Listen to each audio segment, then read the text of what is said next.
Hello and welcome guys to my channel Any Psychology after a very long time. So here I am again today with a new and a fresh topic. So let's see what's that.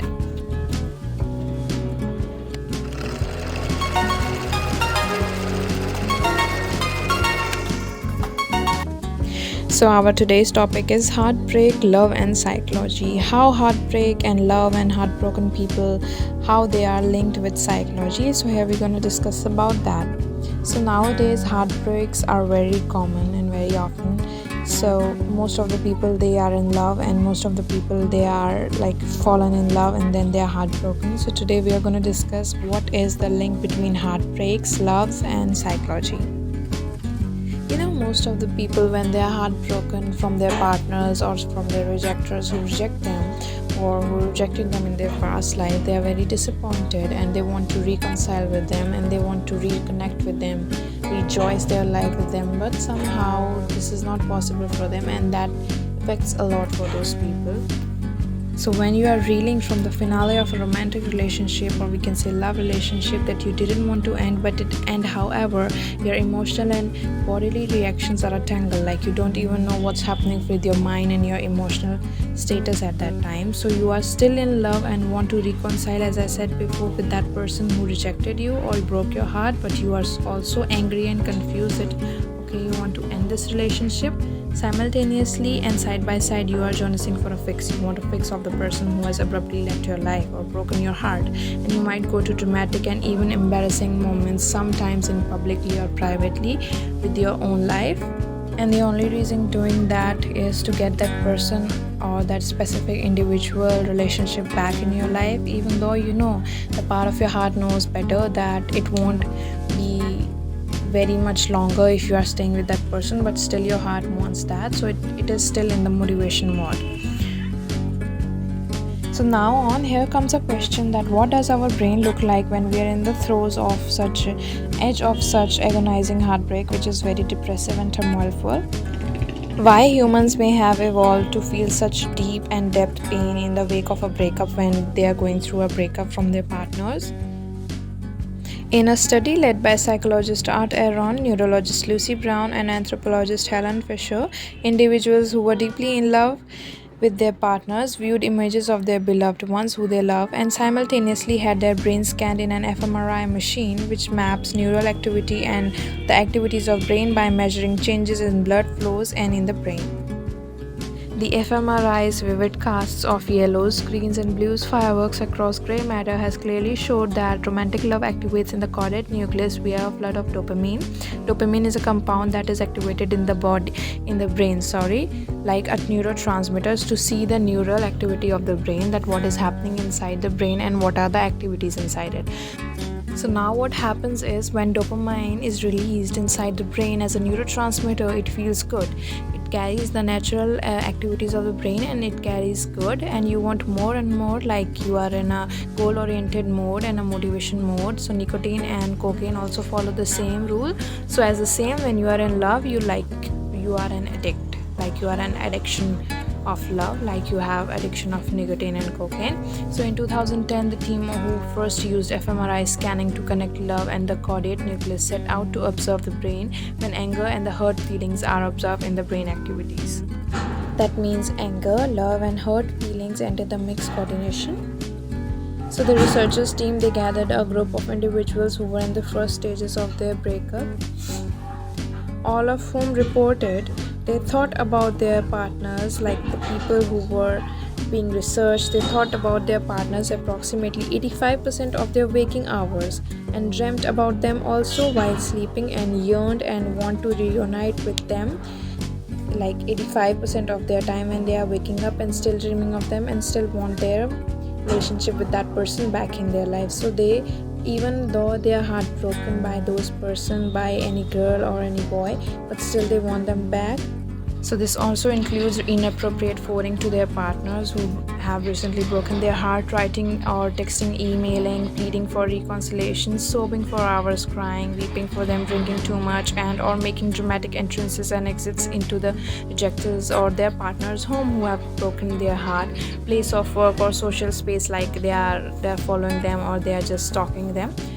For example, just continuously texting or phoning them and calling their partners to just reconcile with them and get their relationship back on the steps. Like they eagerly want, they don't want to end the relationship, even they know that this won't go last forever in their lives, but still, as I told you before, their heart is and their brain is still in the goal oriented mode. And this is very interesting pattern in brain activity emerged when the neurotransmitters like dopamine is inside in the brain and capturing the neural activity. When heartbroken people look at their beloved ones photographs who broke their heart, just because the reward system in the midbrain is delayed in coming, that doesn't mean the neurons that are expecting reward shut down. It means, for example, in a person, like they keep going and going, waiting for a fix, like they do not want that it should be end, they are still waiting for a reward, that their relationship with that person, with that individual who has recently broken their heart, will come to an end and will come to a fix. They want this as a reward, even though cognitively they knew that their relationships were over.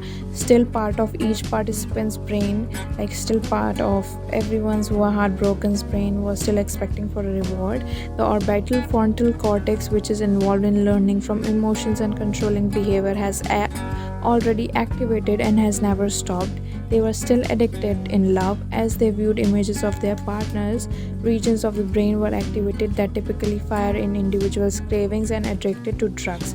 For example, whenever they see their pictures of their loved ones who they love and has recently broken their heart, they feel like they are like their brain activities, transmitters and neurotransmitters, which has gathered the neural activities of the brain of those people, had gathered that the same chemical released when they have taken any kind of drugs like nicotine and cocaine has the same level of the chemical released when they see the picture of their loved ones. And in short, there is no difference, and there is no different from someone addicted to and attempting a withdrawal from nicotine or cocaine, like a person who doesn't want to take drugs and he wants to console himself that okay, I will not take any kind of drugs. This is the same that okay, I will not talk to this person and now we are broke up.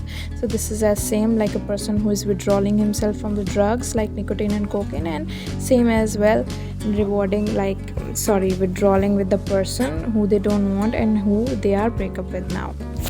So now here comes the second question, that what actually happens in our bodies to create that sensation of heartbreak? What is the pain of love or heartbreak seems or felt in psychological field? The pain might be caused by the simultaneous hormonal triggering of the sympathetic activation system, which is called SAS, mostly common referred to use as fight or flight stress, that ramps up heartbeats, breathing, tears and lung functions and actions. And these conflicting actions create the sensation of heartbreak, like crying, weeping, sobbing, and feeling depressive and feeling in tension, not feeling like to do any kind of work, not feeling like to go anywhere, and not feeling like to eat anything, not feeling like to sleep. You're not getting enough sleep and you're not feeling anything good in anything, in any work. So fMRI study of heartbroken individuals indicate that when people looked and discussed about their partner who broke their heart, they trembled, cried, sighed, got angry, their heartbeat and breathing system was inappropriate, or even if they don't show outside, but in their brains and in their feeling emotion status, triggered in the same area, like it is stabbed like a wound. So as far as your brain is concerned, the pain you feel is no different, as I said, from a stab wound. Several studies also using the hot probe plus image and fMRI combo have shown that looking at an image of a loved one actually reduces the experience of physical pain in much the same way like holding a loved one's hand during a frightening or painful procedure does. Like you are feeling safe when you are watching their pictures, or as the same way like you are holding a loved one's hand when you are in a difficult situation. You feel happiness, you feel relief, and you feel such kind of happiness after seeing the photograph of the person you love. Many researchers and psychologists and science has shown that love is effectively a painkiller. It seriously does. Many scientists has also shown that. And the really interesting thing is that the part of the brain which works around gains, losses and cravings is the same part of the brain that lights up when someone is a cocaine addict. So both when we are in love and when we are fresh from a breakup, we are essentially like a drug addict. So the heartbreak diet is very real. People do lose weight after their breakups as an intention. They don't want to eat anything. Of course, loss of appetite due to stress is a key factor. Depending on your personality and your habit and how you handle stress, you might also gain weight. It's no secret stress eaters will immediately run to pizza stalls and a bucket load of snacks for comfort, and this instinct will be overdrive after a breakup. Like many people who are in stress, either they will loss of appetite or either they will just rush to the like restaurants and pizzas and everywhere because they want to just not think about the stress, and they want to instead they want to eat it and they want to forget about the stress and stressful moments they have been happening in their lives. And yes, this fact is very true. Someone breaking up with you and you actually love that person can actually make you sick. Prolonged stress and depressive moments about the person and the memories can cause inflammation and mess up your whole immune system. And as we all need a good night rest, and that can be said enough for someone going through heartbreak. Unfortunately, the emotional distress and the stress will likely cause you to stay awake or have restless sleep. So the more I have researched about the heartbreak and heartbreak theories and psychology, I have seen some kind of steps that we can go through if we are going through any heartbreak. So we can just go and help ourselves by that. So first step is build a support system, which is very important. It is great to have multiple but only close people beside you who can listen you anytime whenever you need them. Second step, which I have researched about it, which is write it down.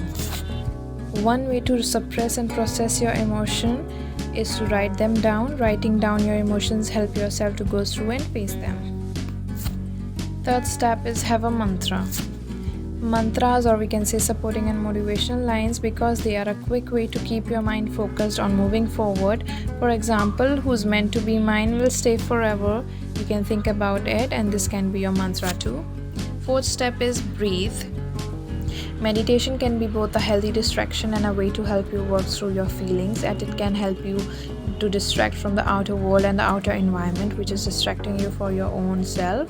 And the fifth step and the last step is ditch the tension. Like you have to break the heart of your tension. You have not to take the tension, any kind of tension of the outer world, just you have to think about yourself. And these were the steps like I have read in the researches I have done before about the psychological factors about heartbreaks. And this is very this was a very important topic. I thought I can make video about that, and after a long time I came with a video. So I thought that this topic can be a very excited topic and excitement topic, so I thought to make a very short, not brief topic about this. So I hope you guys like today's topic about heartbreak, love and psychology, and if you really like it, just give me a like and you can share with the people you want. And thanks for watching my video. Bye bye.